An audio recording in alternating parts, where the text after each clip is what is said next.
بسم اللہ الرحمن الرحیم نحمد ونصلی ونسلم علی رسول الکریم اما بعد فاعوذ باللہ من الشیطان الرجیم بسم اللہ الرحمن الرحیم فصل لربک وانحر صدق اللہ العظیم ان اللہ وملائکتہ یصلون علی النبی یا ایھا الذین آمنوا صلوا علیہ وسلموا تسلیما اللہم صل علی محمد وعلی آل محمد کما صلیت علی ابراہیم وعلی آل ابراہیم انک حمید مجید اللہم بارک علی محمد وعلی آل محمد کما بارکت علی ابراہیم وعلی آل ابراہیم انک حمید مجید۔ حضرات محترم، آج کا جو ہمارا ٹاپک ہے وہ ہے عید الاضحیٰ کے دن عید کی نماز پڑھنے سے پہلے قربانی کرنے کی شرعی حیثیت کیا ہے۔ آپ حضرات کے سامنے میں نے قرآن مجید فرقان حمید آخری سپارے میں سے ایک سورت کا مختصر سا حصہ تلاوت کیا ہے، اس کا ترجمہ سماعت فرمائیں۔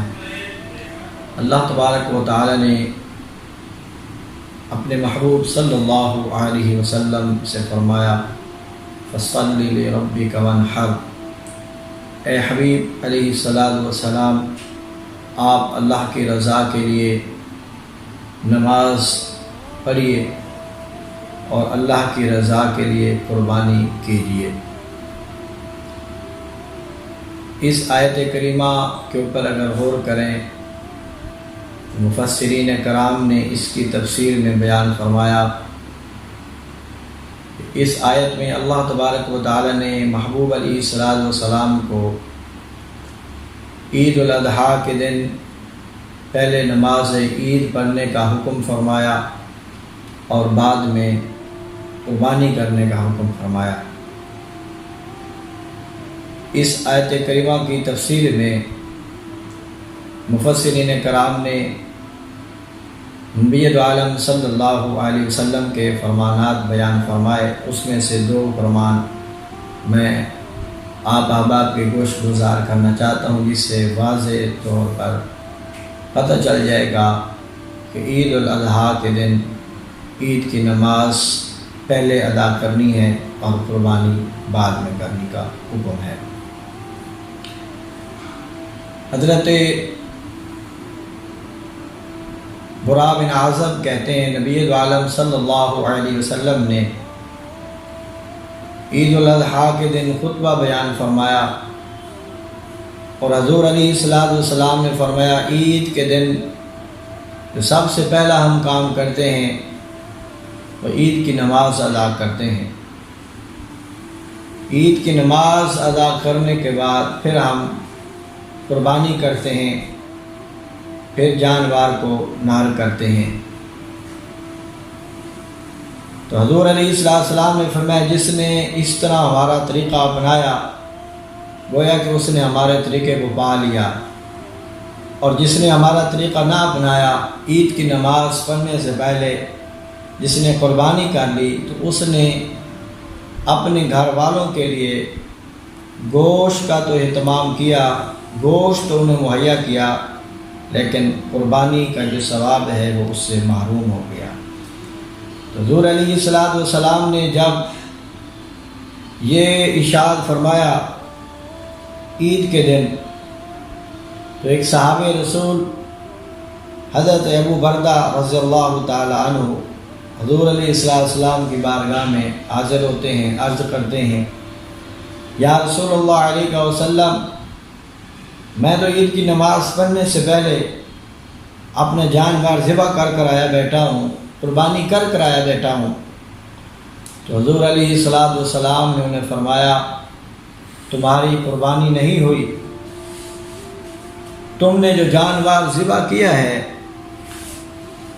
وہ تم نے اپنے گھر والوں کے لیے گوشت کا تو اہتمام کیا ہے، انہیں گوشت تو مہیا کیا، لیکن جو قربانی کا ثواب تھا اس سے تم محروم ہو گئے۔ جب حضور علیہ السلام نے یہ ارشاد فرمایا تو وہ صحابی بڑے افسردہ ہوئے اور بڑے پریشان ہوئے کہ 1 سال کے بعد عید آئی، قربانی کرنے کا موقع ملا اور میں ثواب سے محروم ہو گیا۔ تو انہوں نے حضور علیہ السلام کی بارگاہ میں عرض کیا، یا رسول اللہ علیہ وسلم، میرے پاس اب کوئی اور جانور باقی نہیں بچا، ایک بکرا ہے جس کی عمر تقریباً 6 ماہ ہے، لیکن دیکھنے میں وہ سال کے بکرے سے بھی زیادہ فربا ہے، یعنی زیادہ طاقتور ہے، زیادہ جسیم ہے۔ اگر اجازت عطا فرمائیں تو میں اس بکرے کو جو 6 ماہ کا ہے اسے ذبح کر دوں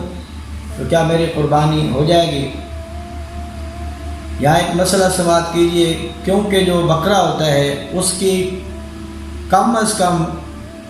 1 سال عمر کا ہونا ضروری ہے، یعنی وہ پورا 1 سال کا ہو۔ 1 سال سے اگر وہ کم ہوا، 1 دن بھی اگر کم ہو تو اس کی قربانی نہیں ہوتی۔ تو اس لیے اس صحابی نے عرض کیا، یا رسول اللہ علیہ وسلم، میرے پاس صرف 6 ماہ کا بکرا ہے، دکھنے میں 1 سال کے بکرے کے برابر یا اس سے زیادہ فربا ہے، جسیم ہے، طاقتور ہے، اگر آپ اجازت عطا فرمائیں تو میں اس بکرے کو ذبح کر دوں۔ تو نبی عالم صلی اللہ علیہ وسلم نے انہیں ارشاد فرمایا، ہاں تم اس بکرے کو ذبح کر دو تو اللہ تبارک و تعالیٰ تمہیں قربانی کا ثواب عطا فرما دے گا۔ اور ساتھ میں حضور علیہ السلام نے یہ تاکید بھی فرمائی، یاد رکھنا یہ جو حکم ہے یہ صرف تمہارے لیے ہے، تمہارے علاوہ اور کسی کے لیے نہیں، باقی سب کے لیے یہی ہے، وہ جب بھی بکرے کی قربانی کریں تو اس کی کم از کم عمر 1 سال پوری ہونا ضروری ہے۔ تو حضرات محترم، قرآن پاک کی آیت سے اور نبی عالم صلی اللہ علیہ وسلم کے فرمانات سے یہ واضح ہو گیا کہ عید الاضحیٰ کے دن قربانی کرنے سے پہلے عید کی نماز پڑھنا ضروری ہے۔ پہلے عید کی نماز ادا کریں گے، عید کی نماز ادا کرنے کے بعد پھر قربانی کریں گے۔ تو نبی عالم صلی اللہ علیہ وسلم نے فرمایا، جس نے اس طرح کیا اس نے گویا کہ ہمارے طریقے کو پا لیا۔ اللہ رب العالمین جل مجدہ الکریم قرآن پاک میں یہ ارشاد فرماتا ہے، قل ان کنتم تحبون اللہ فاتبعونی، اے محبوب علیہ السلام فرما دیجئے کہ اگر تم میں سے کوئی شخص یہ چاہتا ہو کہ اللہ تبارک و تعالیٰ اس سے محبت کرے، اللہ تبارک و تعالیٰ اسے اپنا محبوب بنا لے، اللہ تبارک و تعالیٰ اسے محبت فرمائے، تو فرمایا محبوب علیہ السلام بتا دیجئے انہیں، فاتبعونی یحببکم اللہ، کہ اگر تم میری اتباع کرو گے تو اللہ تبارک و تعالیٰ تم سے محبت فرمائے گا، تمہیں دوست فرمائے گا۔ تو حضور علیہ السلام کے طریقے کا نام اتباع ہے۔ تو جس نے نبی عالم صلی اللہ علیہ وسلم کے طریقے کے مطابق عید الاضحیٰ کے دن پہلے نماز عید ادا کی اور عید کی نماز کے بعد قربانی کی، گویا اس نے حضور علیہ السلام کے اتباع کی، اس نے نبی عالم صلی اللہ علیہ وسلم کے طریقے کے اوپر عمل کیا۔ تو جس نے حضور علیہ السلام کے طریقے کے اوپر عمل کیا تو اللہ تبارک و تعالیٰ اس سے یہ وعدہ فرماتا ہے، اعلان کرتا ہے کہ میں ایسے شخص سے محبت کرتا ہوں، ایسا شخص میرا محبوب ہو جاتا ہے، ایسے شخص سے میں پیار کرتا ہوں۔ تو کتنا خوش قسمت انسان ہوگا جس سے اللہ تبارک و تعالیٰ پیار فرمائے گا۔ تو اللہ رب العالمین جل مجدہ الکریم کی بارگاہ عالیہ میں یہ التجا کرتے ہیں، یہ دعا کرتے ہیں، اللہ تبارک و تعالیٰ ہم سب کو عید الاضحیٰ کے دن عید کی نماز جماعت کے ساتھ ادا کرنے کی توفیق عطا فرمائے، اور اس کے بعد اللہ تبارک و تعالیٰ ہم سب کو اپنی رضا کے لیے قربانی کرنے کی توفیق عطا فرمائے۔ جن احباب نے قربانیاں کرنی ہیں اللہ تبارک و تعالیٰ ہم سب کو اجر عظیم عطا فرمائے، دنیا میں نعم البدل، آخرت میں